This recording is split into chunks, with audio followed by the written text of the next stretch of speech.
No les oigo. Como diría el capitán de Bob Esponja, no los escucho.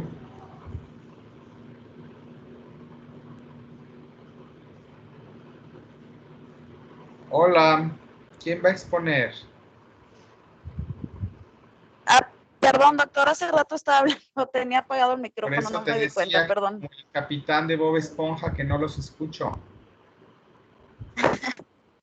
Bueno, pues vamos a iniciar con el tema de ictericia.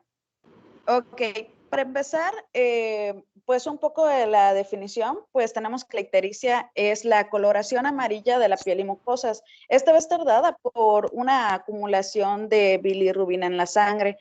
En términos generales, los valores que podrían servirnos para identificar en cuestión a números, vamos a tener que el valor máximo de bilirrubina en un recién nacido debería ser menor a 12 y en un recién nacido pretérmino mayor a 15. Sin embargo, ya existe, como tengo puesto en la imagen, existen tablas donde van a darse cifras de bilirrubina de acuerdo a la edad de nacimiento que tenga el recién nacido, y esto pues va a ir cambiando conforme vayan pasando los días.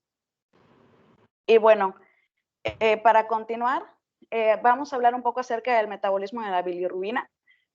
Pues vamos a tener que la hemoglobina se va a dividir en un grupo M y un grupo globina. Este grupo M que se va a desprender de la hemoglobina, al unirse a la M oxigenasa, se va a convertir en biliverdina. A esta biliverdina se le va a agregar la biliverdina reductasa, lo que va a formar la bilirrubina no conjugada o bilirrubina indirecta. Esta tiene un papel muy importante ya que es lipofílica. Y cómo nos va a, o sea, ¿qué tiene de importancia esta bilirrubina no conjugada? Que pues sabemos que el neonato, pues al tener sellada la barrera, no tener, perdón, bien cerrada la barrera hematocefálica, esta por ser lipofílica va a penetrar ahí, ya que el cerebro pues es muy rico en grasa. Entonces va a tener una afinidad, se va a depositar y esto va a causar daño en el recién nacido. Puedes, Ahora continúa. dos cosas. Dos cosas. Uno, hay manera de que no salga mi foto en tu diapositiva porque salgo dos veces y de por sí no me gusta salir en cámara y si salgo dos veces no me gusta. La otra, que es más académica. Sí, ahí abajo a la derecha de tu diapositiva salgo. No sé, eso. ¿Lo puedes quitar? No, no, creo que no puedo quitarla, es por la tableta, Si sí me lo pone. ¿qué pasa? Pero lo puedo mover a la cita, ¿qué pasa? ¿Sí? ¿Qué, perdón? Si le das el cuadrito hay una a X ver, ya. a la derecha. Perfecto. Ya está. ¿Qué pasa? Perfecto. Y la siguiente es, ¿qué es la barrera hematoencefálica? Gracias, así me veo además sin lag. ¿Qué es la barrera hematoencefálica? ¿Podrías describirme eso? Pues la barrera hematocefálica pues va a ser una barrera, por así decir, que va a recubrir a todo el cerebro y pues esto, por lo que entendí, ¿Dónde está? va a estar dada por la unión en los vasos que forman, o sea, donde está, los vasos que irrigan lo que es el cerebro o la corteza. Pero cada vaso tiene una cascarita. ¿Cómo es?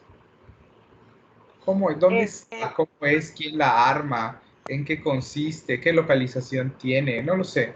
Digo, sí lo sé, pues, pero para que entendamos de qué Esta, va a pues, servir para un montón de cosas. ok, Está en los capilares, pues doctor. Está en los capilares. Muy bien. Dame más detalles.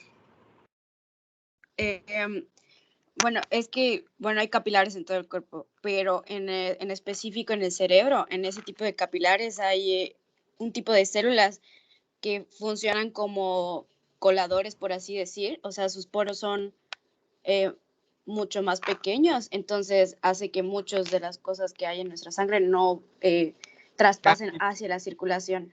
Casi bien. La unión que hay entre célula y célula es más estrecha en los capilares cerebrales que en cualquier otro capilar. Y eso hace que algunas cosas efectivamente que pasarían en cualquier otro tejido no pasan ahí. Y tiene que ver con los medicamentos y con algunas sustancias tóxicas que no pasan naturalmente. Pero es cierto que en el neonato, y entonces lo dijiste bien además porque en el neonato hay una mayor amplitud o una menor estrechez de esta unión que permite que algunas sustancias que en otras edades no van a pasar, en el neonato sí van a pasar, sobre todo en los primeros días de vida. Por eso dijiste, bueno, como la barrera hematoencefálica no es madura o alguna palabra similar, entonces la bilirrubina no conjugada, que es liposoluble, es capaz de pasar al cerebro y asentarse ahí porque el cerebro es grasita, ¿no? Y causar daño. Pero después de ciertos días, eso ya no es así porque la barrera hematoencefálica se hace, la unión se hace más estrecha, apareciendo la barrera hematoencefálica, de hecho, ¿no? Y entonces, pues ya, aunque tengas 2000 de bilis, digo, tengas 40 de bilis, pues no va a entrar, porque no pasa, ¿ok? Entonces, eso es interesante, pero entender qué es la barrera, porque además luego hay una barrera hematotesticular y también hay que conocerla, ¿no? Pero funciona de la misma manera. Y la barrera hematotesticular está diseñada, por cierto, para defender a las células germinales que van a dar potencialmente a los nuevos hijos de daño genético inducido por sustancias tóxicas. Entonces, esa es la función de la barrera, proteger. Ok, entonces, digo, para no detenernos tanto en bioquímica, en detalles enzimáticos, tienes la hemoglobina, cuando se rompe, tienes biliverdina, de ahí se vuelve bilirrubina no conjugada, que es liposoluble, que tiene acceso al cerebro y que como es liposoluble no se puede poner en agua, ¿no? Así que requiere el transporte del alcohol. No se puede poner en agua y por lo tanto no se puede wishar. ¿Ok? Y llega al hígado, ahí se conjuga, se vuelve conjugada, la conjugación con el ácido glucurónico la vuelve hidrosoluble, ya la puedes poner en agua, por lo tanto ya la puedes poner en bilis, porque ahí hay agua, no grasa, y ya la puedes sacar. Y eso es lo que pasa. Ahí luego dice circulación enterohepática para excretarse, la verdad es que no necesariamente. Sale como bilis y se excreta como bilinógeno o coproporfobilinógeno. Y si no se logra, si está en el intestino, puede ser que no se excrete, sino que se reabsorba, se desconjuga, se vuelve urobilinógeno, se vuelve a conjugar y se vuelve a sacar. Y da vueltas. ¿Ok? Eso es lo que puede pasar. Ok. Bueno, sigamos entonces. Continuamos. Sí, Pues, sí. ahora, Con la ¿perdón? siguiente ya, pues ya, ándale. Ok. Bueno, pues ahora sí, hablando de lo que es en sí el niño ictérico, pues vamos a tener, lo primero que debemos hacer, perdón, es determinar si esto se va a deber a un factor fisiológico o patológico, por lo que se va a requerir, si se requieren o no estudios. Entre los estudios podemos encontrar lo que es las zonas de Kramer, perdón, en el que pues en términos generales vamos a ver que ya habíamos mencionado anteriormente que un número o una cifra menor o igual a 12, pues va a ser una cifra segura de bilirrubina. ¿Por qué? Porque eso no es necesariamente verdad. Depende, la cifra es variable, depende del peso al nacer, depende de la edad gestacional y depende de los días de vida. Tan es así que si tú miras las tablas para tomar la decisión de hacer fototerapia o hacer exsanguinotransfusión o manejar en forma conservadora a tu paciente, hay unas tablas para pretérmino y otras tablas para niños de término, y hay unas tablas de acuerdo a la edad de vida y hay unas tablas para niños de peso bajo y para niños de peso normal. Eso quiere decir que no es lo mismo tener 12 de bilirrubinas el primer día de vida, en cuyo caso te estaría yo ingresando y poniendo fototerapia, a que tengas 12 de bilis al día 2, en cuyo caso lo más probable es que no te haga yo nada, ¿no? Y a menos que seas pretérmino, porque si eres pretérmino pesas menos de 1800, seguro que sí te voy a hacer algo de todas maneras, porque tienes alguna de las otras condiciones de riesgo. Entonces, ojo que tú digas que 12 está bien, pues esencialmente requiere su grado de interpretación, ¿sale? Entonces vamos a no apuntar eso y luego al rato le vas a acabar por dar contexto y vas a ver que sí, lo tenías en esas condiciones. Ok. Sigue, pues sigue. Continuando con pues la diapositiva, vamos a ver que igual, o sea, tiene mucha importancia también la edad en la que va a aparecer la ictericia, como nos mencionó el doctor, y la edad gestacional. Entonces, primero que nada, pues vamos a identificar, como les dije, si esto se trata de una ictericia fisiológica, y estos términos van a estar dados, depende, o sea, bebé sin incompatibilidad, bebé a término, monosintomático, con un Kramer mayor a 3 o que dura menos de 7 días o un inicio mayor a 24 horas, nos van a indicar que se trata de una ictericia fisiológica, por lo cual ya se podría mandar a este recién nacido a casa. Kramer menor a 3, dijiste mayor.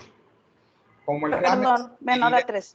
Sí. Como el Kramer es una medida indirecta y bastante variable, se utiliza como orientador, pero se asume que un Kramer de 2 o menos normalmente no conlleva una bilirrubina mayor a 12. Entonces, bueno, a ver, espérense porque tenemos un visitante. Está muy manchatilosa. Hola, digan hola. Hola. Hola. Hola. ¡Qué precioso! Está hermoso. Preciosa. Toma, llévatela. Ah, qué bonito está. Es niña. Está puerquísima. En fin, al otro grupo le tocó cuando recién llegó, así que para que no digan que los hago menos. Es la auxiliar didáctica. Bueno.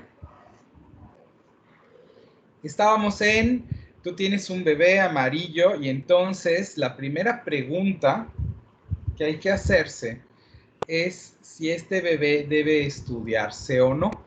Es esencialmente lo que estabas diciendo, ¿no?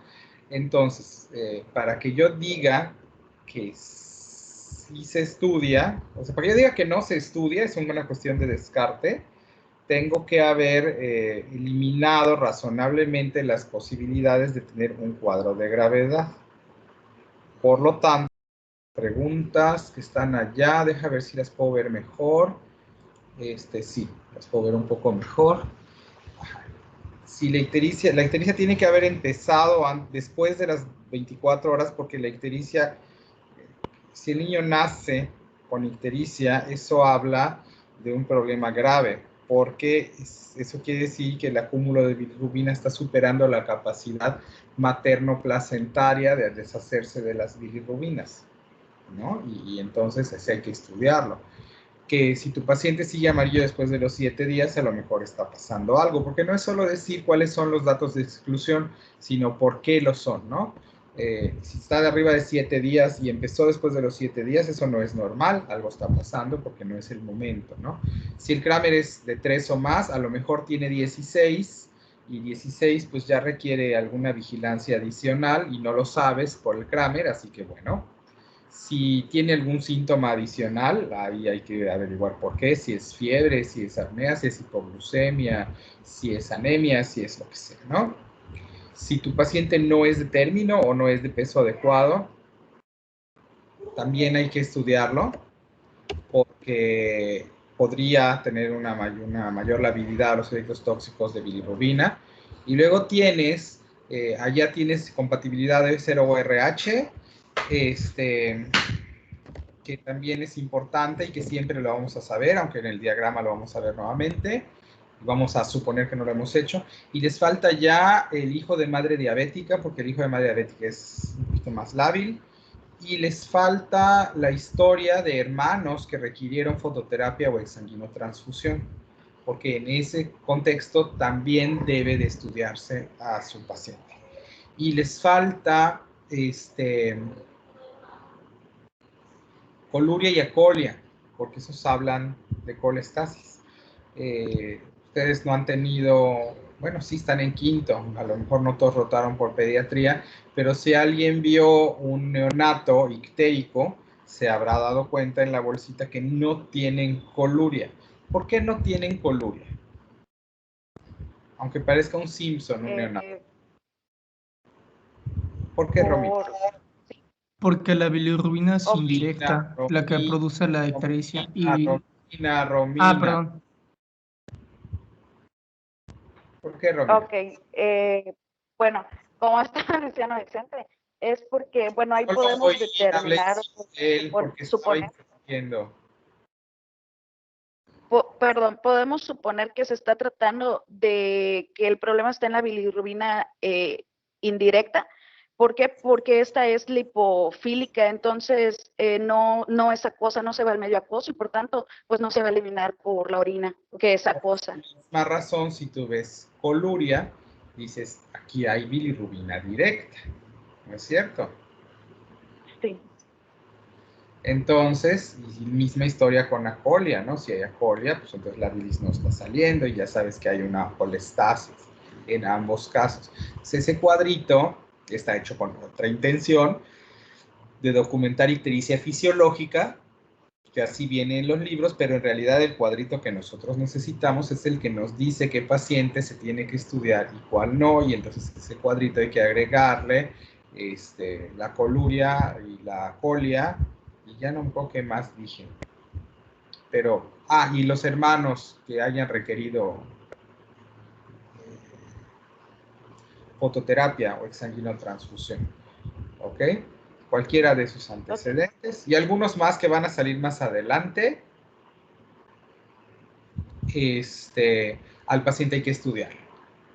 Te traen un Camir, uno de 4 días, todo gordito, rozagante, sin antecedentes de riesgo.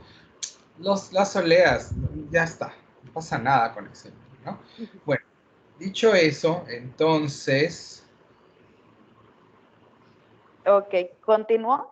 Y sí, pues después de hacer el descarte y pues ver si no se trata, o sea, descartar una ictericia fisiológica. Entonces, como ha mencionado el doctor, vemos si tiene historia de hermanos, que es un factor de riesgo, sepsis, coluria, colia, etcétera. Y con uno de todos esos que presente, entonces vamos a tomar la decisión de hacer una toma de bilirrubina con un factor de riesgo que exista. Cualquiera. ¿No? Entonces, el toma de bilirrubina, pues vemos que nos va a dar 3 opciones. En estas 3 opciones o 3 caminos vamos a tener la bilirrubina, si la bilirrubina indirecta es la que esté elevada, si es la directa la que está elevada o si ambas están elevadas. Ahora, continuando, vamos pues en el orden. Vamos a ver primero, en el supuesto de que la bilirrubina indirecta sea la que esté elevada, pues se va a solicitar la toma de la BH y la BH a su vez nos va a dar 3 caminos.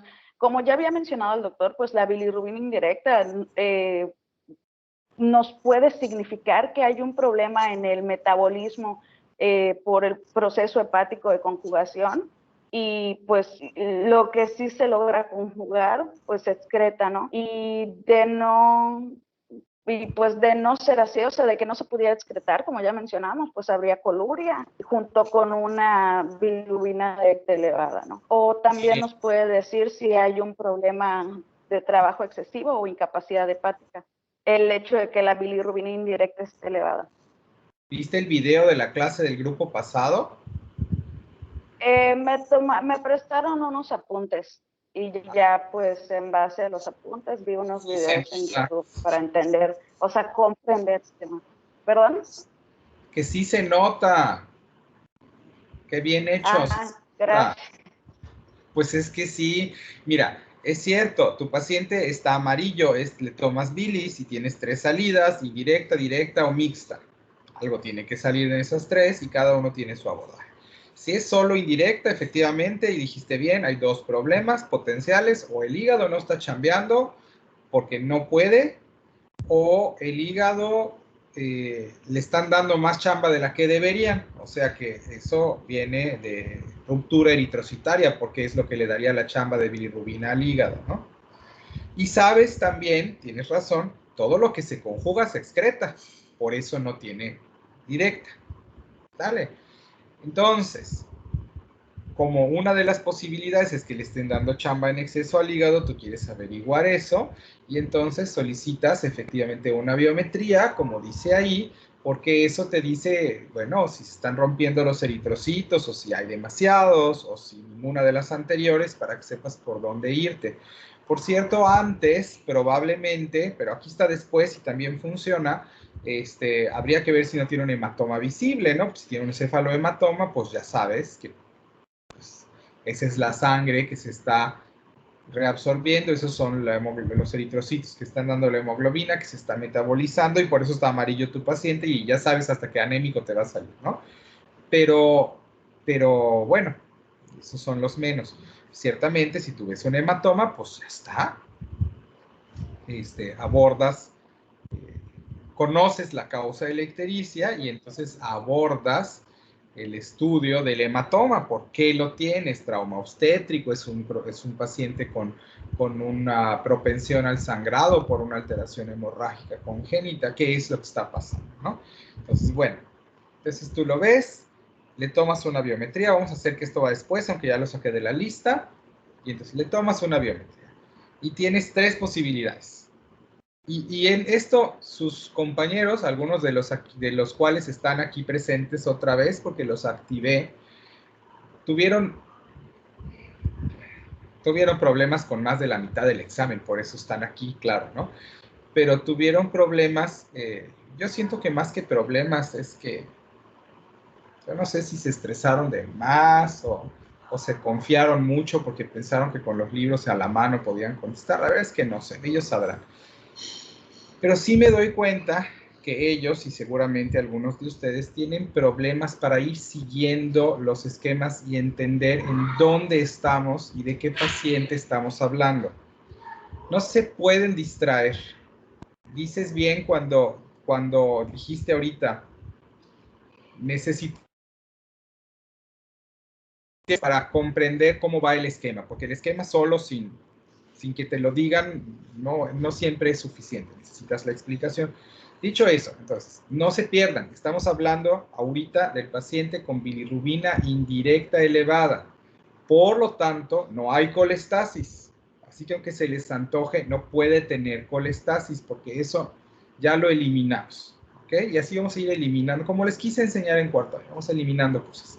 Entonces ahora, tu paciente tiene 3 salidas en la biometría, o tiene hemoglobina alta. Ajá.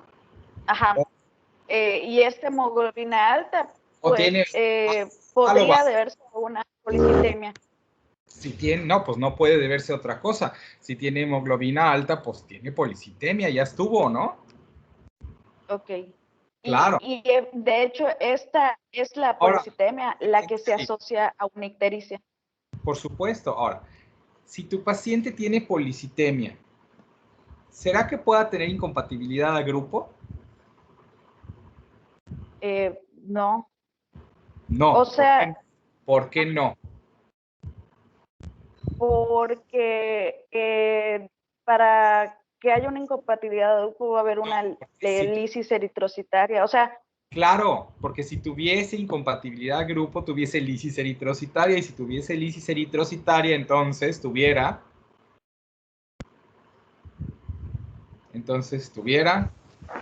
anemia. Anemia, pero la anemia tiene policitemia, por lo tanto no puede tener incompatibilidad a grupo. Este es el pensamiento lógico deductivo que necesitan tener. ¿Ok? Tengo un año queriéndoles enseñar esto en sesiones clínicas. Razonamiento lógico deductivo. está con bilirrubina indirecta, por lo tanto, solo tienes de dos sopas. O estás rompiendo eritrocitos o en exceso, o tu paciente tiene un hígado que no jala. Entonces tomas la biometría. En los extremos están las causas eritrocitarias. Anemia, se te están rompiendo los eritrocitos. Policitemia, hay un chorro de eritrocitos, por lo tanto el recambio está incrementado. Esas dos causas son mucha chamba para el hígado, ¿no? Entonces, si el paciente tiene policitemia, que la definimos alrededor de 65, como definición de policitemia de hematocrito, y pues esa es la causa, ¿no? Porque 20 de hemoglobina es pues, bastante aceptable en un neonato, ¿no? Entonces, digamos, 65, pues ya está medio altito, y pues bueno, cuando se mueran esos eritrocitos o como se van muriendo, aumentan la bilirrubina, la hemoglobina, la bilirrubina disponible, y entonces todo el camino. Paréntesis, si tu paciente tiene 65 y síntomas, o tiene 70, aunque no tenga síntomas, tiene una policitemia que requiere tratamiento urgente. Y ya vimos policitemia también en el retraso del crecimiento intrauterino, pero no vimos el tratamiento. Entonces, si tu paciente tiene policitemia, esto lo pone en riesgo de isquemia, porque la sangre se vuelve tan espesa o tan viscosa o tan concentrada que fluye mal por los capilares, y entonces puede dar lesiones isquémicas pequeñas pero múltiples. Los síntomas más comunes son neurológicos, pero también pueden ser respiratorios o incluso intestinales. ¿Ok? Si su paciente tiene deterioro del estado de alerta o dificultad respiratoria asociada a policitemia, hay que tratarla. Y si tiene 70 y no le ha pasado eso, pues le va a pasar porque tiene 70 de hematocrito. Entonces el tratamiento es, si está más bien bajito, hidratación. De hecho, esto es común en los pacientes con retraso del crecimiento intrauterino, asimétrico, porque se hemoconcentran por la falta de perfusión placentaria, y entonces, pues cuando los hidrates, diluyes la sangre y ya acabaste. Pero si esto no es suficiente, lo que hay que hacer es sacarle sangre y meterle solución Harman, o fisiológica, pero Harman, que se llama salinoféresis, para que diluyas la sangre. Casi que una sangría, como en la época medieval, no más que te ponen agua de regreso para que no hagas hipovolemia. Ese es el tratamiento para estos pacientes. Entonces hay que entender cuáles son, bueno, pues para que entiendan qué pasa con la policitemia. Espero que nada más los que sean pediatras lo tengan que hacer, pero bueno, este es el caminito, ¿ok? La policitemia se puede dar, bueno, cuando veamos hijo de madre diabética vamos a ver por qué, también en los gordos, pero en los flaquitos se da, desde la clase anterior mencionamos, por hipoxia o por hemoconcentración. Y ya acabamos con ese lado del diagrama. De policitemia no hay que buscarle más, porque ninguna de las otras causas no tiene. Ya sé que si tiene 72 de hematocrito, pues no tiene un hematoma, no tiene incompatibilidad a grupo, ni a RH, no es eso. Ahora, si tu paciente está anémico, síguele ahí. Ok, entonces, pues como Doctor, dice el doctor, perdón, se están antes Hay una pregunta. Sí, ¿la policitemia necesariamente da ictericia? No, pero es un factor de riesgo. Estamos hablando de un policitémico que sucede que está amarillo. No te pierdas en eso. Y en ese caso, es que igual la policitemia da datos neurológicos. Entonces, en el caso de que sea policitémico ictérico, ¿cómo? No hay manera clínica de saber qué me está ocasionando los síntomas neurológicos más que laboratorios. Esa distinción? ¿Mande? ¿Por qué querrías hacer esa distinción? No, o sea, no sé, porque pensé que había alguna diferencia entre, o sea, de todos modos es daño neurológico y hay que tratarlo, obviamente, pero no sé si hay alguna manera de distinguirlo o sí. No, es irrelevante. Está amarillo, Ok. inaceptablemente hay que tratarlo. Está policitémico, inaceptablemente hay que tratarlo. No es como que digas, no, pues le voy a hacer una prueba para que cuando salga el resultado vea yo si le pongo fototerapia o le pongo o lo hidrato, porque Dios no permita que hagamos las dos cosas al mismo tiempo, ¿no? Pues no, no es esa la situación. El paciente necesita lo que necesita. Si está, O sea, el tratamiento es el mismo. pues más bien el tratamiento es el tratamiento de las dos cosas. Digamos que no es el mismo. Está policitémico, tratas la policitemia, está icteríco, tratas la ictericia. Y luego ves con qué te quedas. Y luego voy a contestar tu pregunta, pero necesito que tengan la toma de decisión clara, porque aquí no se trata de contestar una pregunta de examen, se trata de tomar una decisión. Bueno, ni examen, si los exámenes se trata de tomar una decisión. Se trata de tomar una decisión, ¿no? Entonces, si al final del juego, si tu paciente mejora de lo neurológico con lo que hiciste, pues será la policitemia. Y qué bueno que lo hidrataste. Si tu paciente no mejoró a pesar de eso, o ya hizo lesión isquémica, cosa que lo vas a saber con imagen contrastada o algo así, o ya tuvo depósito de bilirrubina, se hizo kernicterus, en cuyo caso, de todas maneras, qué bueno que le pusiste fototerapia o lo exsanguinaste, porque eso limitó el daño. Sí, sí queda claro. Entonces, de todas maneras, tienes que hacer lo que tienes que hacer. Mi respuesta más, saben que soy rudo, pero mi respuesta más breve sería, doctora, ese no es el momento para estarse haciendo esa pregunta. Doctor, hay muchas manos levantadas. Pues que vaya interrumpiendo porque yo no veo ninguna. Y tengo mi lista de participantes abierta y no veo ninguna mano levantada. Doctor, le quería preguntar así rapidísimo con respecto al tratamiento de hipolicitemia. ¿Hay cierto valor de, por ejemplo, hematocrito que tengamos que llevar para que solo se decida dar hidratación para diluir o otro específico para que se dé salinoféresis? O sea, encima de cierto valor o es igual. 65 en pacientes 65 o menos es hidratación. 65, 69 es hidratación en pacientes no sintomáticos.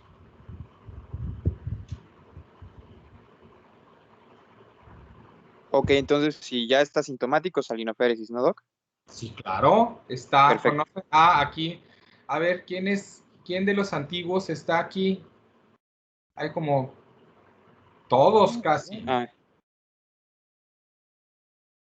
A ver, Badal, la escala de Meles, doctora.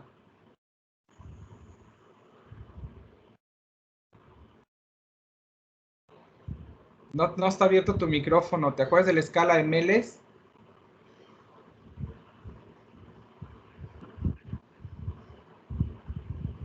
A ver, ya abriste tu micrófono. Cuéntame. Me les voy. Ándale, Riser. Me les voy es 1. Me les estoy yendo es 2, ¿no? Me les puedo ir. Les puedo ir y me les fui. Me les estoy yendo, me les voy, me les fui. Esa escala sirve para todo en medicina, gente. Para todo en medicina. Si tu paciente tiene 73 de hematocrito, está en MELES 2, si además tiene crisis convulsiva, está en MELES 3. Si su paciente está en MELES 4, se murió. Si su paciente tiene esos datos de gravedad, se van a acordar porque la usamos mucho en clases. Es más, luego la usan sus compañeros pasantes para contarme pacientes. Si su paciente está en MELES 2, 3, hagan algo. Hagan algo. Por la pregunta que me hicieron de la policitemia. Hay que tratarlo, ¿no? ¿Está sintomático? Pues está sintomático. Se le está infartando el pulmón. ¿Será que yo lo hidrate? ¿Quién era? ¿Julio? Sí, doctor, yo pregunté. Se le está infartando el pulmón, se está isquemiando el pulmón. ¿Será que yo solo lo hidrate? Pues hay que abordarlo más al paciente. Claro, eso es lo que tienen que aprender a hacer. Denme el estrés su paciente. Ya se le está infartando el pulmón, lo que sigue es que se muera todito él. ¿Sale? Para que ubiquen. Gracias, doctor. No es regaño, aunque parezca. Despierten. Acostúmbrense a pensar así, de esta manera. Además, se los exijo porque pueden. Si yo pensara que no tienen remedio, pues ¿para qué les exijo nada? Pero bueno, si tu paciente está anémico... ¿Hay más preguntas? Perdón, me dijo que habían un chorro de manos levantadas. ¿No? Ok. Tu paciente salió anémico. ¿Qué hacemos? Ok, pues si salió anémico, pues primero lo que nos tenemos que ver o dar cuenta es si hay un sangrado, pero es muy importante esto porque el sangrado también puede ser sobre todo interno. Entonces, nos preguntamos, ¿sangra? Si sangra, o sea, si es evidente el sangrado o si logramos distinguirlo, pues es tratar la ictericia, ver si se requiere transfusión, evaluar tiempos de coagulación y abordar ya en sí la causa del sangrado. Que habitualmente es o como en trauma obstétrico, como cefalohematoma. Digo, un neonato, ¿por dónde más podría sangrar? Solo podría sangrar además por enfermedad hemorrágica del recién nacido, pero esa es inesperada en la primera semana de vida porque ahorita hasta las parteras ponen vitamina K, ¿no? Pero bueno, ok. Si no hay sangrado, entonces... Entonces, pues como ya habíamos dicho antes, esto se puede estar debiendo a una lisis eritrocitaria. Entonces, lo siguiente que hay que hacer es tomar grupo IRH. Una vez que tengamos grupo... Pero bueno. ¿Perdón? Cosa que ya sabíamos porque fue el criterio de pero bueno, ok, vamos a ponerlo para efectos del análisis del escenario. Ajá, revisamos el grupo IRH. Háblame de la compatibilidad de grupo IRH. La compatibilidad, pues, es el hecho, como entendí, que el eritrocito del bebé va a expresar el mismo antígeno o proteína que el de la mamá. Si estos no son diferentes, es que va a existir una incompatibilidad y por lo tanto, pues va a haber una reacción de antígeno-anticuerpo y si llegan a cruzarse, pues ya va a ser malo. Y va a requerir bastante bien, voy a volverlo a explicar porque otra vez la mitad del grupo pasado tuvo mal esto. Pensemos en el eritrocito que tiene una cascarita y en esa cascarita están los antígenos que pueden ser A o B, dependiendo cuál heredó de sus papás, o ambos o ninguno. Y luego por otro lado puede o no tener RH, ¿ok? La mamá es la que genera la reacción que causa la ictericia y la mamá va a generar anticuerpos cuando se dan dos condiciones. Se tienen que dar las dos. Uno, el eritrocito del niño o del bebé o de la bebé, piensen aquí que estoy poniendo una arroba o una que corresponda, el eritrocito de su bebé trae un antígeno de superficie aquí en la cascarita que la mamá no conoce. ¿Ok? Es condición número 1. Pues, si la mamá es AB positivo, pues el chamaco ya la hizo porque la mamá los conoce todos, ¿no? Y número 2, algún eritrocito de su bebé tuvo que haber entrado en algún momento a la circulación materna para que la mamá se enfrente, de hecho, al antígeno, porque si son grupos incompatibles, pero la sangre del bebé nunca llega a la señora, no hay manera de montar la respuesta inmune. Y esto es bien importante que quede claro porque explica algunos fenómenos que uno ve en estos pacientes. Tú ves un paciente incompatible que no se puso ictérico y dices, ¿cómo que no se puso ictérico si no es compatible? Bueno, pues no se puso ictérico porque la mamá nunca se dio cuenta que el niño era RH positivo. No se dio cuenta porque pues, la sangre nunca llegó, ¿no? Tienen que pasar las dos cosas. Tiene que haber una incompatibilidad y no es lo mismo diferencia de tipos sanguíneos que incompatibilidad. Para que haya incompatibilidad necesitas que el niño exprese antígenos que la madre desconoce, así se lo pueden aprender y dibujan sus eritrocitos y lo van a entender. Y la otra, que la sangre haya entrado. Y recuerden que las sangres nunca se mezclan en condiciones normales. Nunca se mezclan, porque la placenta es del chamaco, no es de la señora. El chamaco la puso ahí.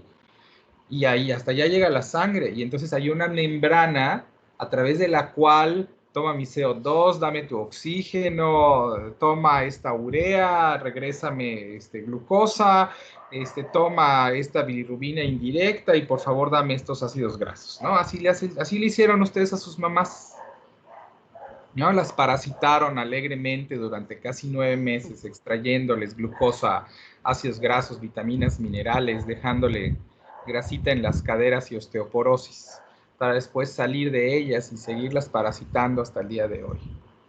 Si alguna mamá está ahí presente, me va a dar la razón. Y nunca mezclaron sus sangres. Nunca, jamás. Es como debe de ocurrir. Eso explica también los factores de riesgo en señoras. Cuando una señora es O negativo, aquello es una cosa bien compleja porque cualquier cosa que traiga el niño le es desconocida y va a reaccionar a lo que sea. Entonces las embarazadas O negativos son las peores para estos asuntos porque dan mucho trabajo mucha probabilidad de reacción. Pero el riesgo se incrementa si hubo amenaza de aborto, porque las amenazas de aborto incluyen desprendimiento placentario y cuando la placenta se desprende, ahí ocurre el intercambio de sangre y ahí la mamá se entera del tipo de sangre de su hijo. En traumatismo, en hipertensión, en ruptura prematura de membranas que desencadena de hecho desprendimiento placentario, en procedimientos invasivos diagnósticos como amniocentesis y en mujeres que han tenido pérdidas gestacionales previas. Abortos. ¿Ok? Esto es bien importante.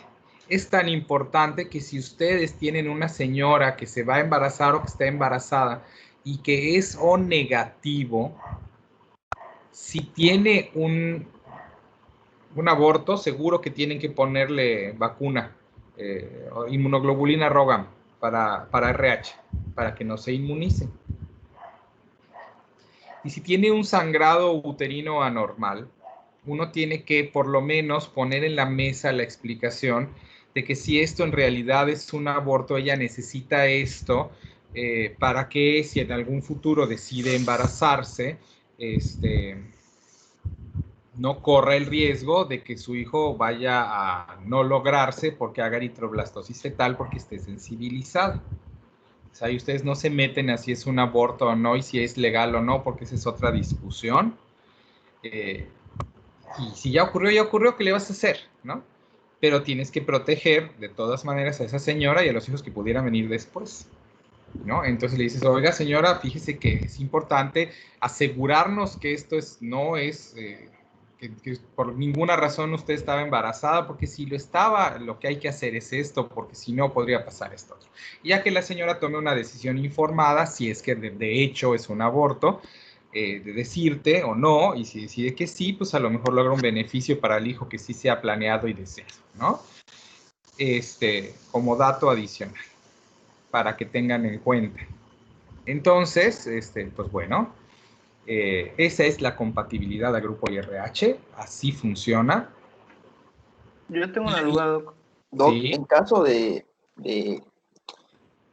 que haya incompatibilidad de RH en el primer embarazo sin complicaciones, ¿se da tratamiento?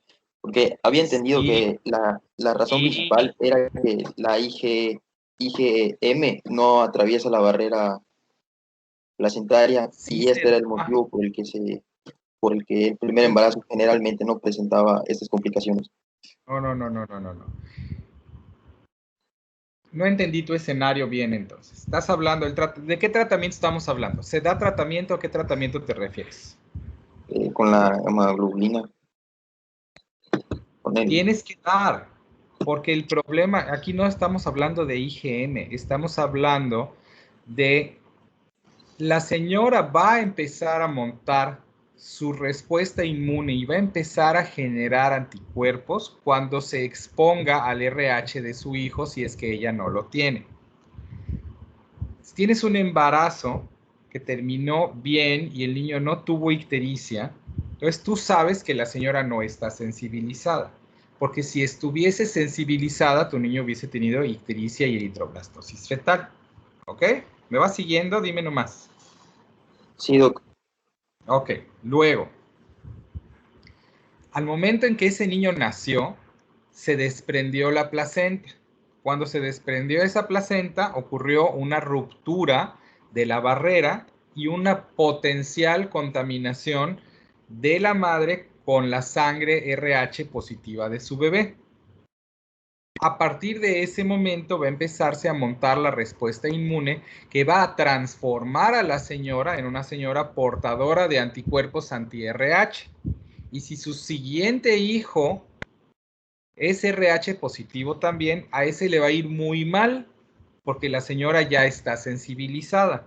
Entonces lo que tú haces es ponerle la ROGAM, la gamaglobulina, para bloquear los antígenos, para que no monte, que no genere los anticuerpos, para que si se vuelve a embarazar de un RH positivo, no reaccione. ¿Estamos claros? Claro. Entonces, yo tengo una duda, supuesto, ahí voy. Justo el escenario que pusiste es el momento ideal para poner una ROGAM, porque el niño no tiene síntomas. Y la madre no se ha sensibilizado. Claro, Gracias, si el niño te sale sí, eritroblastósico, claro, ya no le, aunque sean pues ya se incompatibles, sensibilizó. ya sé, porque ya se sensibilizó en un embarazo, en una que a lo mejor ni se enteró que abortó, ¿no? Gracias, doc. Claro. A ver, Gracias. Sánchez. Sí, yo mi duda era si el anti-ROGAM se usa tanto para incompatibilidad ABO, tanto como incompatibilidad RH, para los dos tipos. No, porque la RO es del RH. De RH. Y para en caso de incompatibilidad ABO, ¿qué se usaría? Pues no sé, agua bendita, té de manzanilla, no sé, no hay ningún tratamiento específico. Ah, ok. Excelente, Fototerapia, esa es mi duda. eso es lo que usas, porque no hay cómo bloquear esa. Ok, gracias. Afortunadamente, Doctor, la reacción es menos intensa a AB0 que a RH. tengo una duda, como una más aclaración. En el CTO dice que si la mujer con el CUMS indirecto sale positiva, o sea que ya está inmunizada, la profilaxis con anti-D ya no es útil. Es justo lo que dije, si ya está inmunizada, Ajá. además del CUMS, tú te vas a enterar porque el chamaco parece un Simpson. Ah, ok. Que si está inmunizada va a hemolizar al niño desde inútero. Ajá. Claro. En ese caso, bueno, sí, ok, perdón. Ok, Claro. aclarado, gracias. Si quieres ser más ortodoxo, al momento en que nace tu bebé, le haces un CUMS. Y entonces, ya con el CUMS negativo, sustentas tu ROGAM, que no es barata. Okay. Pero una prueba igual de eficaz que el CUMS es ver al niño para ver de qué color está. Porque sí, no hay manera que la señora tenga CUMS positivo y el niño no esté ictérico. Ya está. Ok, sigamos. Doc, última duda, Sí. perdón. No, sigamos el CUMS positivo, ¿el CUMS positivo quiere decir que sensibilizada a la madre? No, el CUMS positivo tiene un significado más amplio que ese. Ok. ¿Qué significa el CUMS positivo? ¿Que hay una reacción entre anticuerpos de la madre contra el bebé? ¿Contra la sangre del bebé? Que ya se formaron los anticuerpos más que nada. Que hay una hemólisis mediada por inmunocomplejos. Hasta allá. Hay una hemólisis mediada por inmunocomplejos. Porque así como ustedes lo están contestando, en su cabeza está quedando la idea de que la única utilidad de CUMS es en incompatibilidad sanguínea en el neonato. Y no es cierto. La prueba de CUMS sirve para abordar anemias hemolíticas en cualquier escenario. Eso es diferente. CUMS es una prueba que determina si hay o no hay hemólisis determinada por inmunocomplejos o inmunocomplejos capaces de determinar hemólisis. Bueno, pues es lo mismo más o menos, ¿no? Eso es lo que mide la prueba. Ahorita van a entender más adelante por qué. Tan es así, yo sé que se hace en los hospitales, que si tu paciente tiene ictericia y es RH positivo y la mamá es RH negativo, no tienes ni siquiera necesidad de hacer un CUMS. Es un neonato amarillo que le tomaste una biometría, está anémico, es RH positivo y su mamá es RH negativo. Y camina en los tejados y tiene bigotes y come ratones y hace miau.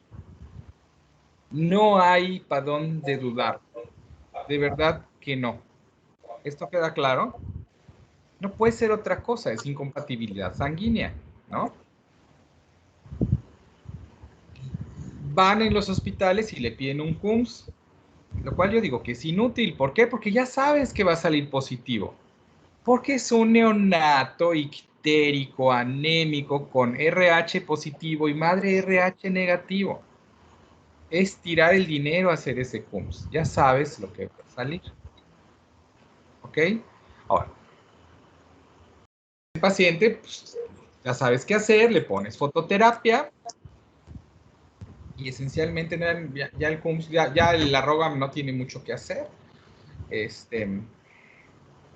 Le pones fototerapia o exsanguino o lo que le tengas que hacer, ¿no? Ahora, ¿qué pasa si los grupos son compatibles?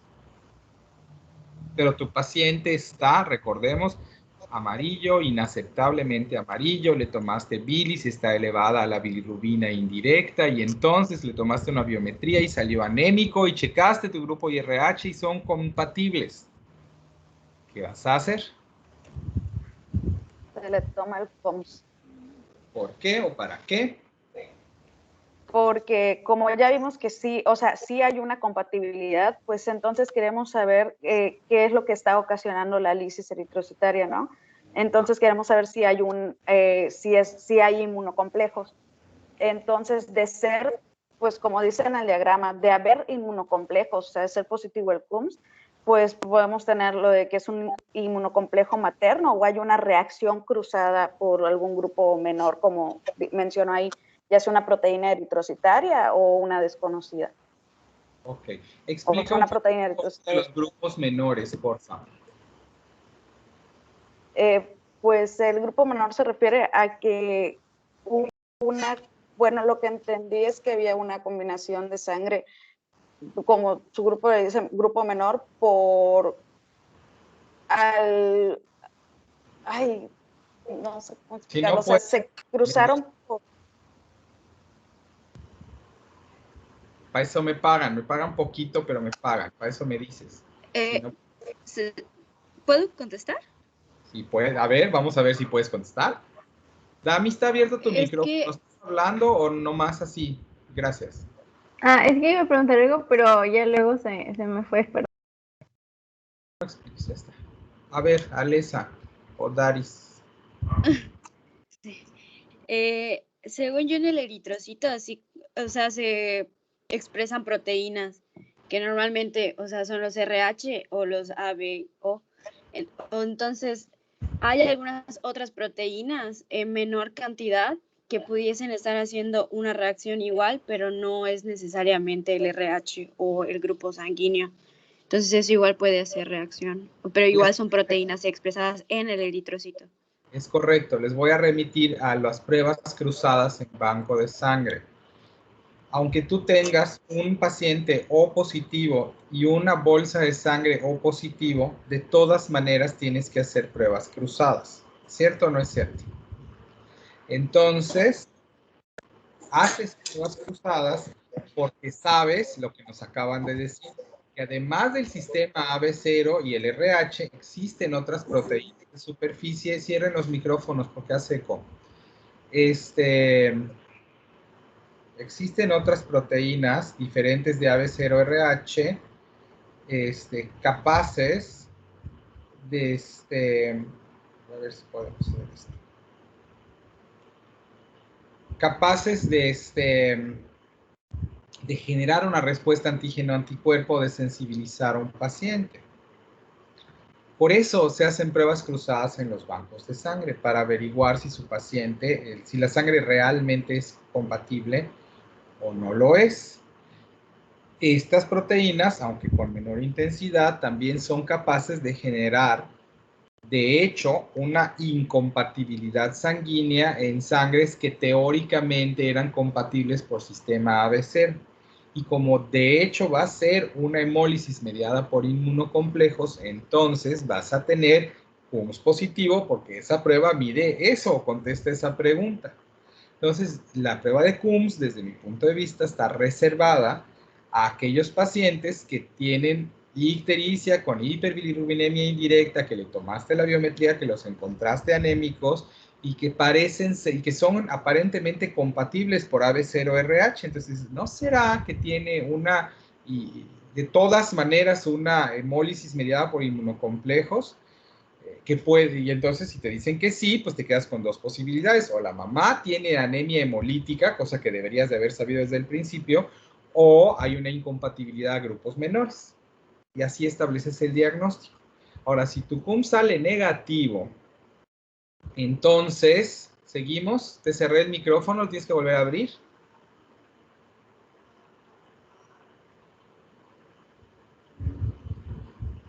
Si tu CUM sale negativo, entonces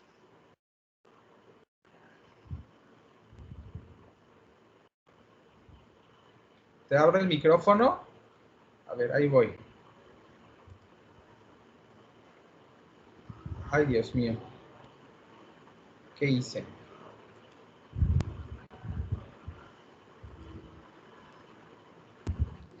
Si el CUM sale negativo, doctor, ¿podríamos checar que tengo una deficiencia de glucosa 6-fosfato deshidrogenasa o...?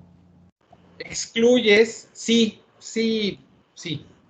Excluyes las causas hemolíticas mediadas por inmunocomplejos y te reduces a las causas, ya está abierto, ya lo volviste a cerrar. Y te quedas en las causas eritrocitarias, que pueden a su vez ser funcionales o anatómicas o estructurales. Entonces, sí, tienes razón, puede ser deficiencia de glucosa 6-fosfato deshidrogenasa. A ver, Verdami. Bueno, como decía el diagrama, pues puedes hacer obviamente el frotis de sangre periférica para saber, y también, o sea, en otro lado leí que puedes checar el índice de reticulocitos, la LDH y la aptoglobina, porque igual te pueden como que llevar a un mejor diagnóstico de qué podría tener en caso de que estas estuvieran disminuidas o aumentadas. Los reticulocitos no podrían estar disminuidos porque eso te llevaría a la conclusión de una anemia no regenerativa, y las anemias no regenerativas pues no causan ictericia. O sea, si digo solo que estén aumentados o que puedan estar normales. O sea, la que se disminuye es la... Tienen que estar normales, tienen que estar aumentados.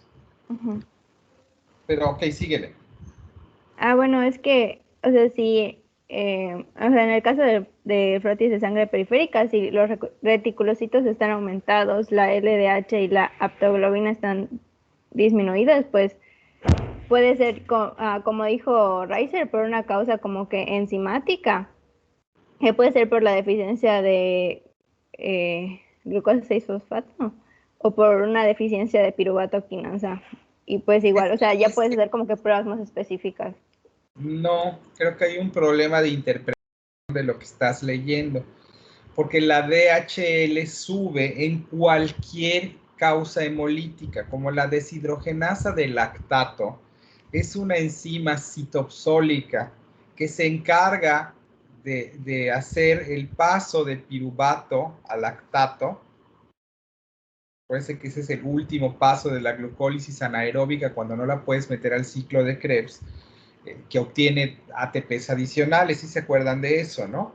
Entonces, la DHL es particularmente abundante en el eritrocito, porque como el eritrocito no tiene mitocondrias, entonces solo puede obtener energía de glucólisis anaeróbica.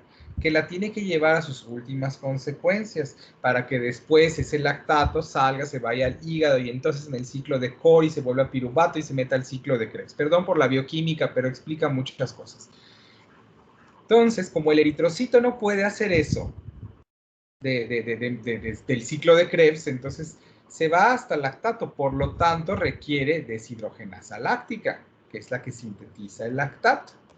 Así que es súper abundante. Así que si tú utilizas eritrocitos porque la enzima es inadecuada, porque anatómicamente son falciformes o qué sé yo, porque hay inmunocomplejos, porque hay grupo sanguíneo incompatible, porque hay un hemato, por la razón que sea, vas a tener harta DHL.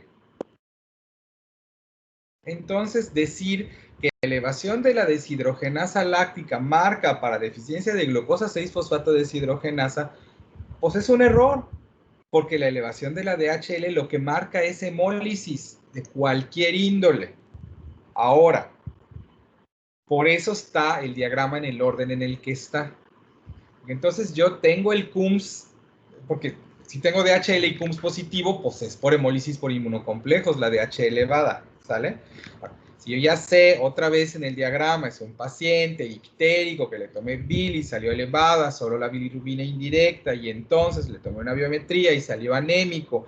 Entonces yo dije, ah, caray, se están rompiendo los eritrocitos, le hice grupo IRH, son compatibles, le hice CUM, salió negativo, entonces dije, ah, caray, esto no es por inmunocomplejos. Entonces esto solo me deja dos posibilidades, o anomalías estructurales o funcionales del eritrocito. Entonces voy y veo el frotis. Y lo que te faltó decir, doctora, es, si en el frotis los eritrocitos son morfológicamente normales, entonces yo ya sé, dado todo lo anterior, que no es un hematoma, que no es policitemia, que tiene que haber lisis eritrocitaria, que no es incompatibilidad a grupo, ni a RH, que no es por inmunocomplejos menores, que no es por anemia hemolítica materna y que no es por morfología eritrocitaria, lo cual me deja esencialmente con función eritrocitaria.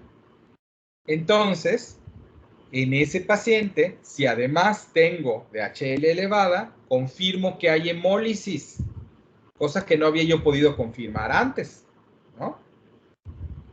Y si además de la DHL elevada que confirma la hemólisis, tengo reticulocitos, eso significa que, que no está anémico por falta de síntesis de eritrocitos, que la médula ósea está dándole a todo lo que da fabricando eritrocitos y que a pesar de eso tu paciente está anémico, lo cual vuelve a confirmar la hemólisis.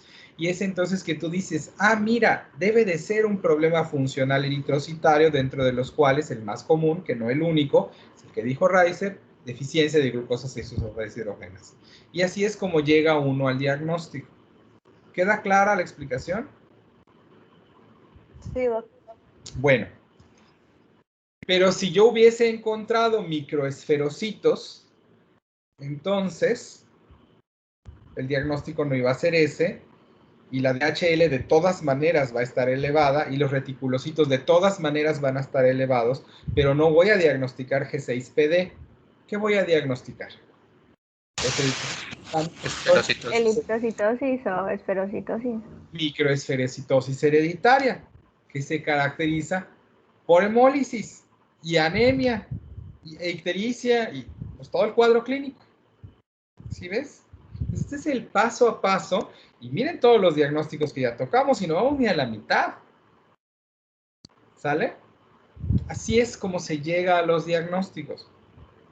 Ahora, si tu hemoglobina es normal, voy a avanzarle un poquito para que acabemos.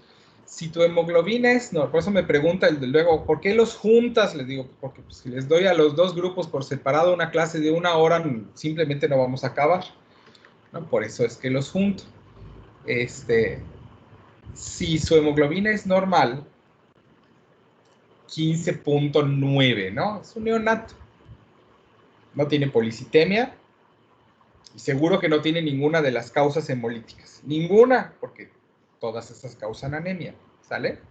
Entonces dices, ah, mira, o es fisiológica o es inducida por fármacos que entorpecen el metabolismo hepático, no sé, la mamá tomaba anticonvulsivantes, qué sé yo, ¿no?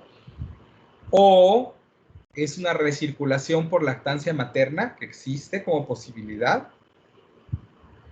o hay un error innato del metabolismo en donde el paciente tiene incapacidad para conjugar bilirrubina o dificultades para conjugar bilirrubina, ¿no? Y pues bueno, para que yo llegue a este diagnóstico, pues necesito haber excluido todos los demás. Particularmente con seno materno, les recomiendo tener cuidado, porque aunque el diagnóstico es ese y el nombre es correcto y la causa es esa, la forma en la que ustedes brindan la información es bien relevante para lo que la señora va a hacer luego con su bebé.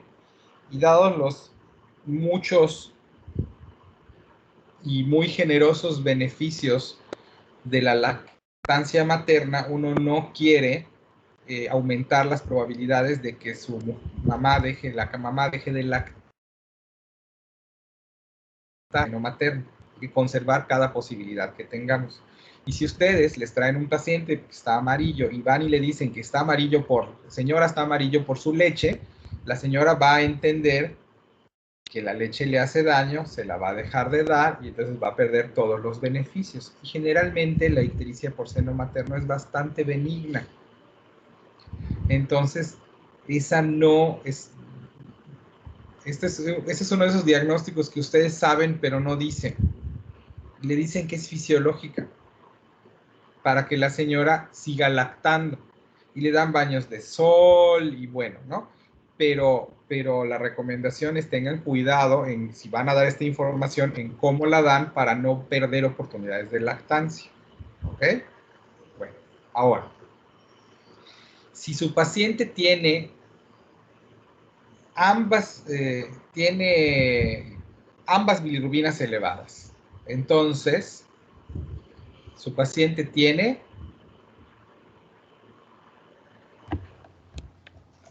Si tiene ambas bilirrubinas. Y Raizer, ¿qué pasó? ¿Tienes pregunta? Espérate, aguántate. Tiene pregunta, Raizer. Ah, no, o sea, iba a responder, no sé si es rotor. ¿Quién preparó el rotor? ¿Alisa lo preparó? Deja que lo intente ella.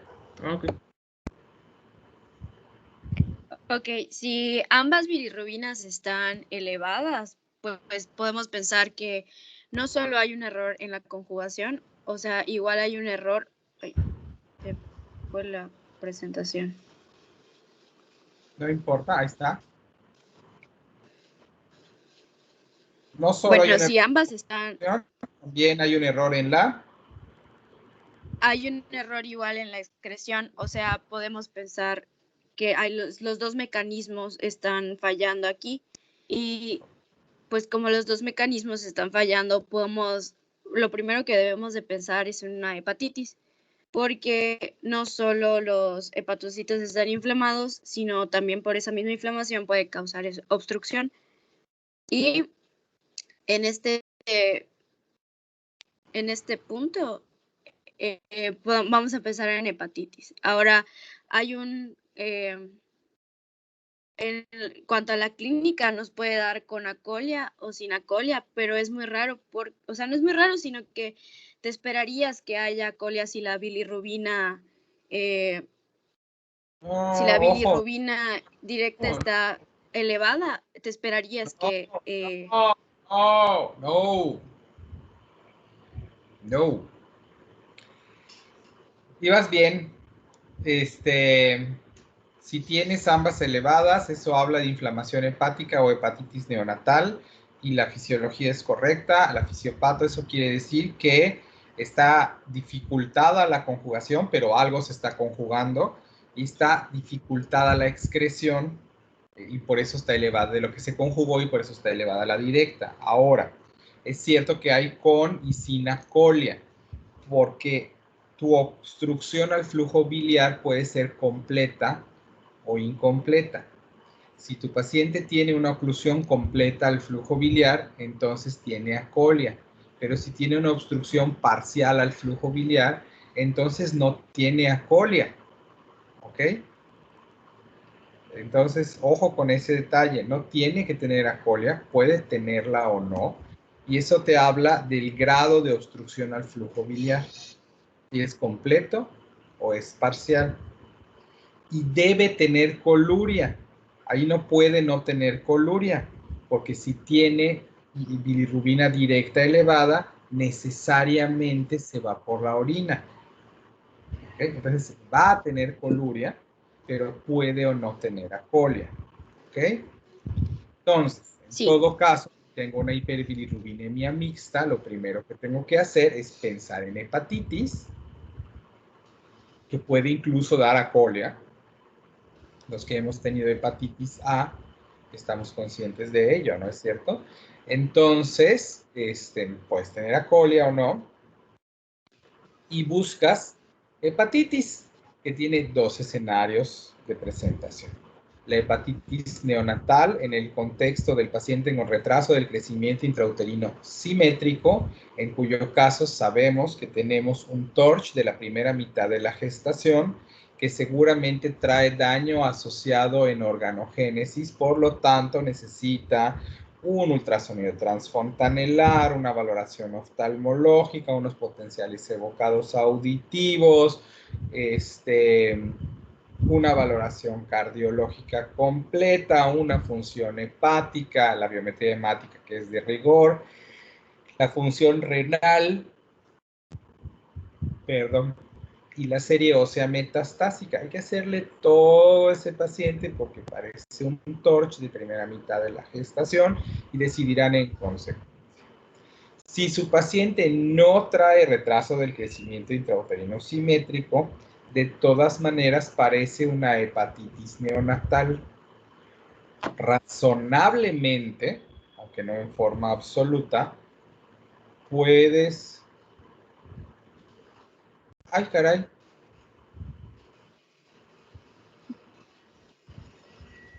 Es que salió una notificación de Facebook.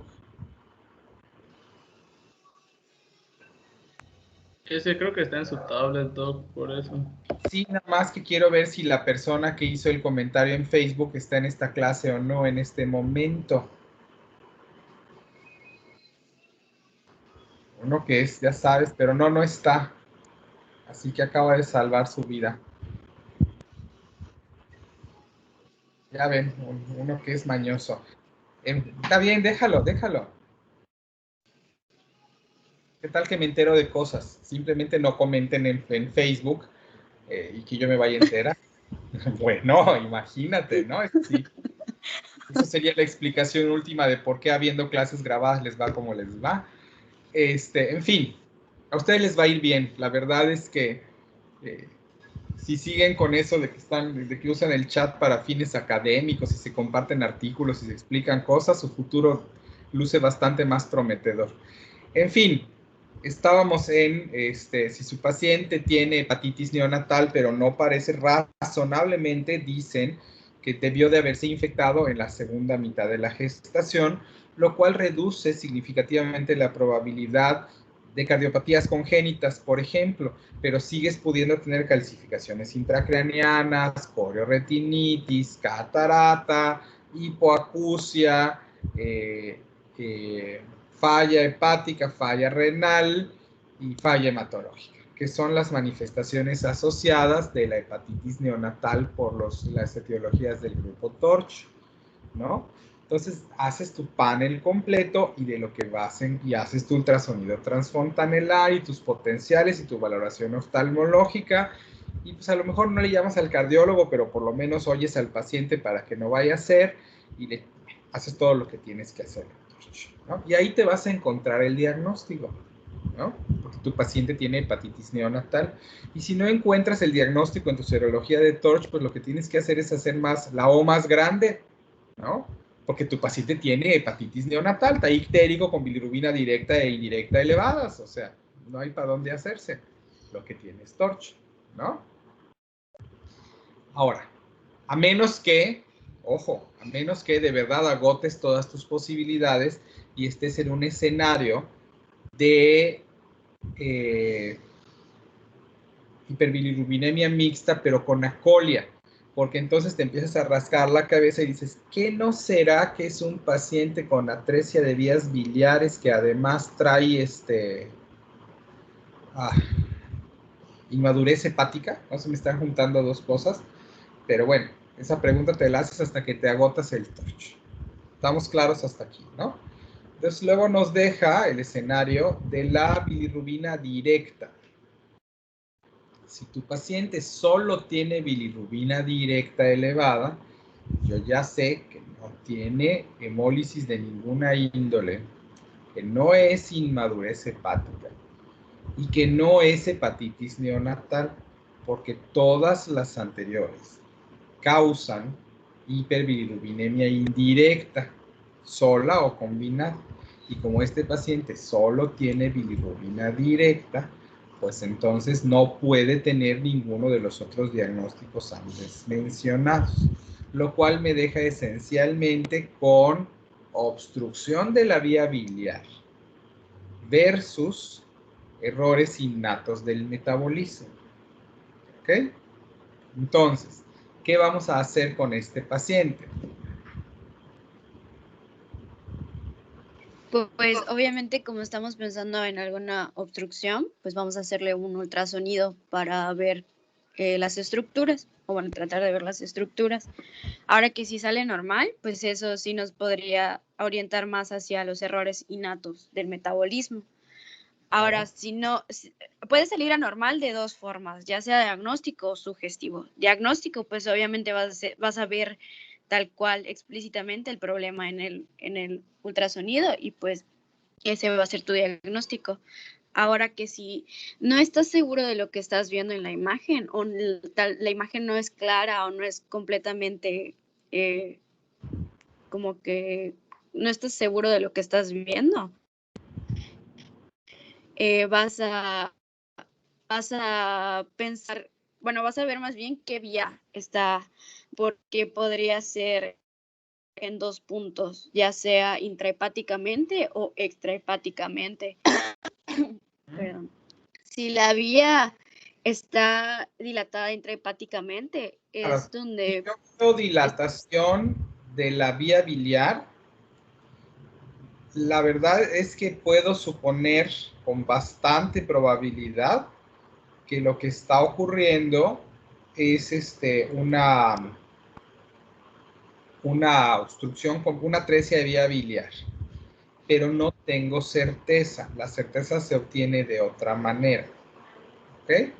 Entonces, efectivamente, si yo porque podrías haber encontrado un quiste de Coledo con un páncreas anular, una banda amniótica, una brida congénita, no sé, y ese haya sido tu diagnóstico del ultrasonido. Pero si el ultrasonido solo te muestra la vía biliar dilatada o obstruida y no te dice por qué, no te muestra específicamente la causa, asumes una atresia de vía biliar que puede ser intrahepática o extrahepática. En la vía biliar, en la atresia de vía biliar extrahepática, no vemos a lo mejor parte del hepático o del cístico, pero vemos incluso podrías ver la vesícula, pero ves el colédoco no se dilata y tienes al paciente con bilirrubina directa y con acolia y con coluria, entonces sabes que hay ese problema. Pero ves algo de la vía biliar extrahepática dilatada y dices, atresia de vía biliar extrahepática. Ahora, si tú ves, podrías ver nada de la vía biliar extrahepática, pero toda la vía biliar intrahepática dilatada y sigues diciendo, esta es una atresia de vía biliar extrahepática, porque la intrahepática la puedes ver y ahí está dilatada. Ahora, si yo no veo nada anatómico, no veo la vía biliar extrahepática, no veo la vía biliar intrahepática dilatada, pero veo al hígado grandote, el ultrasonido da un patrón radiológico específico, entonces voy a decir, mira, este paciente tiene además una atresia de vía biliar intrahepática, por imagen. Esto es por imagen. Ahora, la decisión que hay que tomar es trasplantar a este paciente, ¿no? Pues porque yo decida trasplantar a este paciente, necesito estar seguro de lo que está pasando. De manera tal que el siguiente estudio debe de ser un gamagrama hepático. El gamagrama hepático muestra si la bilis sale o no sale, y si no sale, te muestra hasta dónde se quedó, y entonces te da categóricamente el diagnóstico de atresia vía biliar. Otro estudio que se puede hacer en los pacientes que tienen dilatación de la vía biliar, se pudiese hacer, es hacer una colangiografía percutánea, pero no se recomienda porque si de por sí las vías biliares ya están dilatadas y tú vas e inyectas contraste, pues lo que vas a hacer es incrementar el daño. Así que lo recomendable es hacer un gamagrama hepático. ¿Ok? Y si sale diagnóstico, pues tienes que operar a este paciente en varios pasos. La primera cirugía es una cirugía paliativa en donde agarras un pedacito del intestino delgado y se lo pegas al hígado para que de ahí drene la vía biliar, la que haya, para que el paciente no haga cirrosis, ¿ok? Y logre alcanzar el tamaño suficiente para que le puedan donar un hígado y se resuelva su problema. Si tu paciente no le haces eso en un término de 2 meses, el paciente va a desarrollar cirrosis hepática significativa. Y la cirrosis hepática viene acompañada de hipertensión porta. Y la hipertensión porta causa, acabaron medicina interna, y ustedes ya son expertos en hipertensión porta, pero saben que causa dilatación de los vasos digestivos, esofágicos, gástricos y esofágicos, ¿no? Y entonces, aunque tú trasplantes a este paciente, de todas maneras va a seguir con hipertensión, con los cambios vasculares, y de todas maneras se te va a morir de sangrar. Así que tú no puedes esperar con este paciente, porque si esperas, lo sacas de la posibilidad de curación por tardanza. Por eso es importante identificar a esos pacientes en forma bien eficiente, porque eso es lo que les permite llegar al tratamiento curativo. ¿Sale? Una vez que hay remodelación vascular del sistema porta, aunque le cambies el hígado, pues el sistema porta ya no va a regresar. Y entonces el paciente acaba en las mismas. ¿Estamos claros con esto? Doc, yo me quedé con una duda. O sea, si tienes atresia de la vía biliar extrahepática, pero no la ves, pero en la intrahepática la ves dilatada, tiene una atresia extrahepática también, ¿no? Claro. Y, por ejemplo, si no veo ni en la intrahepática ni en la extrahepática, pero el hígado se ve grande, tengo de las dos la atresia. No, tienes intrahepática, no sabes cómo está la otra. Asumes que también está atrésica, pero tienes atresia intrahepática. Eso es tu caso. Ok, gracias, Doc. Entonces, ya acabamos la clase. Doc, o sea, una duda. Por ejemplo, antes de realizarle todo lo que sería el ultrasonido y todo eso, para eso al mismo tiempo le puedo pedir pues todo lo que son pruebas de función hepática y así para pues, obviamente también conocer. Pues yo creo que cuando tomaste las bilirrubinas obtuviste pruebas de función hepática, ¿no es cierto? Ah, sí, o sea, digo, es que, bueno, no sé, tal vez igual como que podrías considerarlo, obviamente, pues para... Pues Es para... que los laboratorios que se solicitan para conocer las bilirrubinas son las pruebas de función hepática. Esa prueba ya la tienes. Ok. ¿Qué más le vas a pedir? Ahí vas a tener bilirrubinas, transaminasas, albúmina y globulina, por lo menos. Ok. No, Sí, pues, o sea, son esas. ampliar y pedirle GGT y otras cosas, pero esencialmente no va a cambiar mucho.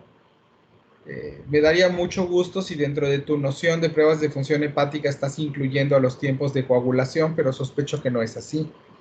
Pero los tiempos de coagulación son pruebas de función hepática, porque son proteínas que son sintetizadas por el hígado. Pues podrías hacer eso. Sí, entiendo tu lógica, para que no digas que te estoy desacreditando. Entiendo la lógica, es correcto. Deben de solicitarse pruebas de función hepática. Mi argumento es, ya las tienes. Pero si no las tienes o no las tienes completas, a lo mejor el punto es como me lo estás preguntando, si no las tienes completas, este es el momento de completarlas. Tienes razón. Vamos a ser menos amargos que de costumbre. Tienes razón. Gracias. Gracias. ¿Algo más?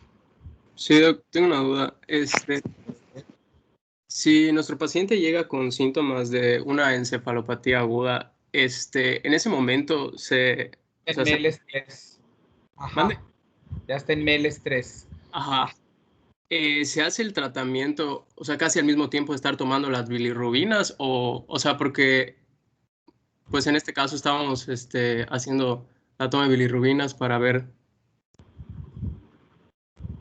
Seco mis lágrimas.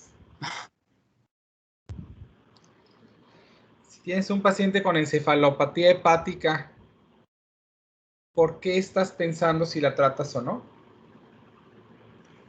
No, o sea, solo era primero tratarla y después tomar las bilirrubinas.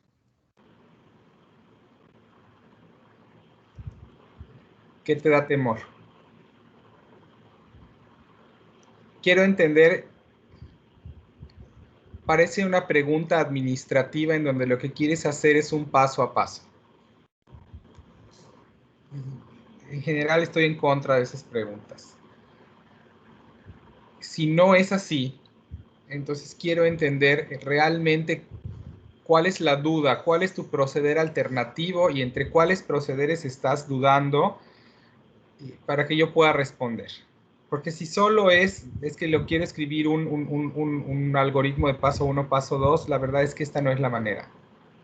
No, o sea, es que había leído que, o sea, podía llegar un paciente que no tenga síntomas y, o sea, se le pedían las bilirrubinas y entonces buscabas en tablas. Había una que se llamaba, creo que Butani, y en esa, según el percentil, si veías que estaba superior, entonces sí empezabas el tratamiento. ¿Estás hablando de bilirrubina directa o indirecta? Sería indirecta. Ah, bueno, está yo pensando pero los pacientes con hiperbilirubinemia indirecta no hacen encefalopatía hepática, no los neonatos. ¿Pero tú dijiste encefalopatía hepática o solo dijiste encefalopatía? No, encefalopatía. O sea, Pues que llega bilirrubina indirecta y tiene encefalopatía, no puedes detener el tratamiento de la ictericia. Se le va a dañar más el cerebro. Ok.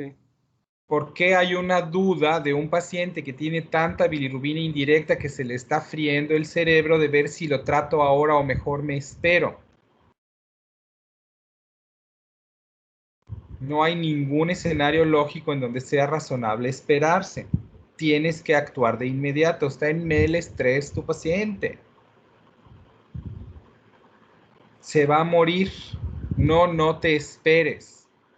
A ver qué sale. No, hombre, no, ya, haz lo que tienes que hacer. De Kramer 5, ponle un foco, por Dios, una velita, aunque sea cerca, haz algo.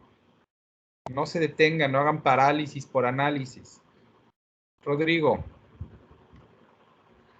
Sí, doctor. Tengo una duda respecto a la parte de si un paciente tiene atresia de las vías biliares, ¿qué tratamiento le puedo ir dando mientras hago todos los procedimientos para el diagnóstico? ¿Fototerapia solamente?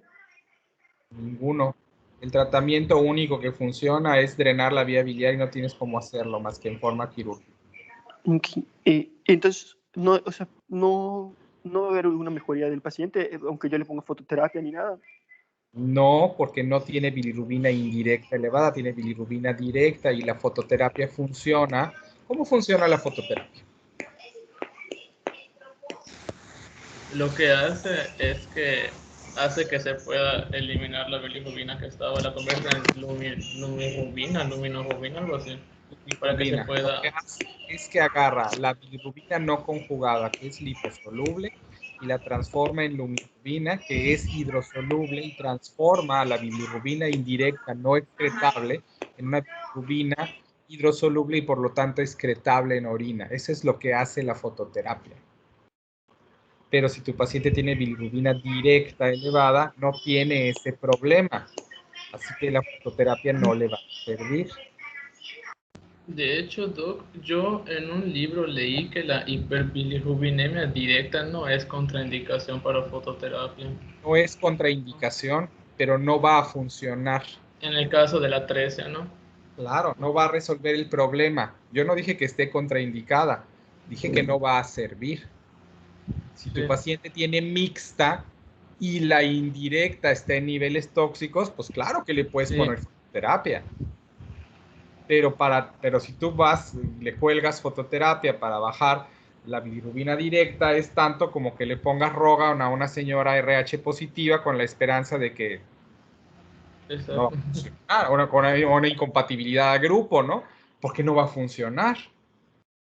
Entonces, la pregunta que me hicieron fue, si tiene bilis directas elevadas, le pongo fototerapia porque le baje lo amarillo, pues si gustas, llégale, pero no va a funcionar. No va a hacer nada, dado el mecanismo de acción de la fototerapia. Doc, y por ejemplo, si tienes un recién nacido que tenga antecedentes de porfiria fotosensible, ¿qué le das? Ay, Dios mío, le das la interconsulta a un hematólogo porque yo no sé qué hacer. Porque, o sea, he estado viendo que, por ejemplo, bueno, que he estado leyendo que la fototerapia, pues no se le da de plano a esos, pero no me decía que se hacía ni nada. Pues no conozco yo, imagínate, afortunadamente yo nunca he visto un caso de porfiria fotosensible, ni sabía que existía, así Yo que tampoco. Bueno, pero quiero decirte que, por ejemplo, de residente me tocó ver un niño que nació con ectopia cardíaca, con el corazón fuera del tórax, me tocó ver un síndrome de Sotos, que es un gigantismo congénito, me tocaban ver que se paren a 13 meses, veía, no sé, 4 trasplantes renales por semana, me tocó al mismo tiempo tener ingresados a 3 niños con gastrosquisis, o sea, de verdad, aquello era la casa del paciente raro, ¿no? Sí. Y sin embargo, nunca vi una porfiria fotosensible. Entonces, básicamente, en caso de que vea pacientes, si así extraordinariamente lo publicas y le haces interconsulta a hemato, entonces, y ya. O a genética o a Diosito, porque la verdad es que es rarísimo, de verdad, es reporte, caso y revisión de la literatura, es un pliegue de la mitocondria, pero no sé, de la tercera mitocondria izquierda, o sea, no sé. Es un caso extraordinariamente raro lo que estás proponiendo. Así que, número 1, no te lo voy a preguntar, porque no sabía que existía. Número 2, pues como no hagas hematología pediátrica, nunca lo verán tus ojos. Entonces, qué bueno que lees tanto. Pero pues eso sácalo de tu lista.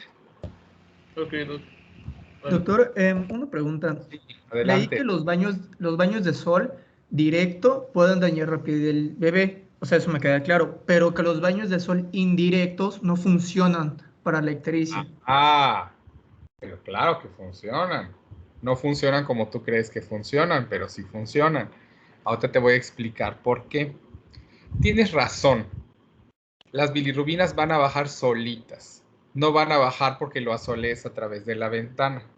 Pero si yo le digo a la señora que me trae su hijo ictérico, que tiene una hiperbilirrubinemia por fisiológica, que se le va a quitar solita, eso yo ya lo sé, ¿no? Que no haga nada. Y todo el mundo le dice que lo que tiene que hacer son baños de sol. Entonces la señora puede empezar a pensar que tú realmente no sabes mucho lo que estás haciendo. Y la verdad es que los ponga al sol en las condiciones correctas, no le va a generar ningún daño al niño. Entonces aquí se trata del manejo de la relación médico-paciente y del efecto placebo. Porque, pero ojo, porque que tú sepas que es placebo no significa que no lo recomiendes. Aquí lo que estoy enseñando es relación médico-paciente. ¿Por qué? Claro. Si tú no le dices nada, entonces la señora lo va a exponer al sol como Dios le dé a entender, lo cual efectivamente lo somete al riesgo de que vaya a tener lesiones porque lo estén exponiendo en forma irresponsable, excesiva, a un horario inadecuado, sin protección ocular. ¿Ok? Entonces, en el mayor beneficio de tu paciente, tú vas y le dices, señora, no, sí, claro, los baños de sol sirven, señora, pero entonces usted lo va a hacer a las 8 de la mañana con una bendita en los ojos a través de la ventana durante 15 minutos. Y entonces la señora va a sentir que está haciendo algo que tú sabes lo que estás haciendo, que le dijiste cómo hacer aquello que ella no iba a hacer exactamente de esa manera, y al paciente le va a ir bien y te vas a cubrir de gloria. ¿Sí es el punto? Claro, es que esto no es les enseñan yo no sé qué en el taller de relación médico-paciente, pero les tendrían que estar enseñando estas cosas. La señora tiene que confiar en lo que tú le estás diciendo, porque los médicos lo que vendemos es paz mental. Y si no le das confianza, pues no hay manera, ¿no? Entonces sí, recomiéndele baños de sol, por supuesto. Es como cuando te dicen, oiga, doctor, si yo me dijo mi vecina que si yo me tomo media cerveza todos los días, mi producción de leche va a aumentar. Y entonces tú dices, sí, media cerveza, pues es una dosis de alcohol bajísima. Entonces, o media cerveza o león negra, tole de maíz, que se bañe con hojas de naranja, que la regadera con agua tibia, que el agua de Jamaica. Bueno, hay como 1000 recomendaciones. Entonces, la señora que te traiga la recomendación que te traiga, pues tú sabes que en realidad todas las que acabo de decir funcionan para lactar, porque la lactancia está inhibida por el estrés, y entonces si la señora hace lo que le está diciendo todo el mundo, entonces va a relajarse porque está haciendo algo, y entonces se va a dejar de inhibir la bajada de la prolactina y la señora va a lactar, porque el placebo de su baño de hojas de naranja funcionó porque le bajó el estrés. Entonces le dicen, no, señores, esas son puras patrañas, no sirven para nada. Y te hace caso, va a seguir estresada porque no hay nada que hacer y no va a lactar. Y si no te hace caso, entonces va a decir que eres un burro y se va a ir a consultar con alguien que a lo mejor viene y le da fármacos. Entonces, ¿cuál es la mejor manera en esta interacción? Pues bueno, agarras y te abrazas del efecto placebo y lo usas a tu favor. Perfecto. Y entonces escoges cuál placebo. El menos peor. Bueno, todos, imagínate. Por eso a mi hijo, cuando iba a casa de mis suegros, le ponían su hilo rojo en la frente para que no tuviera hipo, y tenía su ojo de venado para que no le hagan mal de ojo, y le ponían su calcetín al revés para que no se lo llevaran los difuntos. Pues, ¿yo qué voy a hacer? Pues, oye, pues que se lo pongan al revés. Y le vas a que le pongan eso, pues que se lo pongan. Cuando llegue a mi casa se lo quito, ¿no? Y le volteo el calcetín de regreso y le quito el hilo. Pasa nada. Escoges tus batallas. Hay que pelear con su suegra, ¿no? Imagínate, y no conoces a mi suegra. Ok, gracias, doctor. Te la recomiendo, es bueno. Es autora de la célebre frase, dale antibiótico a ese catarro, lo llevo con un pediatra que sí sepa lo que hace. Esa es mi suegra. Es re buena gente, pero cuando la agarras de malas, bueno, sale con esos detalles, ¿no? Pues, ¿qué haces? Pues manejas el placebo y la relación médico-paciente y la paz interior. ¿Y ya? Y escoges entonces el placebo inocuo, sabiendo que si no lo hace, se va a ir con alguien que le va a zumbar amicacina intramuscular cada 12 horas a la menor provocación, y no quieres que eso suceda, ¿no? Para que sepan por qué se hacen las cosas. Porque aunque el doctor Sierra que diga que no den jarabes para la tos, den Ambroxol. Si no le dan Ambroxol, entonces se va a ir y le van a zumbar cefixima. Mejor dale Ambroxol, que no se vaya. ¿Sale? En fin. Clase de mañana, ¿quién? Doctor, yo quería exponer con Fabiola, hijo de madre diabética. Perfecto, porque es el tema que tiene que seguir a fuerzas. Okay. ¿Es mañana sábado el tema? Ay, por Dios. ¿Eres nuevo o qué? No. ¿Cuándo es mañana, niños? Lunes. Obvio. Lunes. Es el lunes. El fin de semana no existe en medicina. Sí existe, sí existe. Luego se los voy a hacer existir si nos atrasamos. Pero pues ya di clases en segundo, Riser. Además tú debes de saber re bien la mitad de la fisiología, ¿no es cierto? Sí. La que yo expliqué. La otra pues ya no me hago responsable, pero la que yo te expliqué, esa sí la debes de saber. ¿A quién más le di clases? Dejen ver quién está acá. A mí. ¿Quién es mi? Fabiola. Fabiola, no, es que no te veo, entonces no sé quién eres. Fabiola, ¿qué? Fabiola. Dianey, te di clases, ¿no? Sí, en segundo año, doctor. En segundo. Elías Barreras, ¿no te di clases? Estefanía Sabido Díaz. No, Sí, aquí hay varios que tuvieron, no sé si la suerte, pero por lo menos la experiencia. Así que pobrecitos, porque me los voy a traer más en salsa. Porque Rodrigo León, seguro, de este me acuerdo muy bien. Porque ya sé lo que les enseñé. Entonces, claro, Raice, el lunes. Claro que va, Doc, el lunes entonces. Y las gallinas ponen el sábado. Sí, ¿cómo crees? Nos vemos entonces el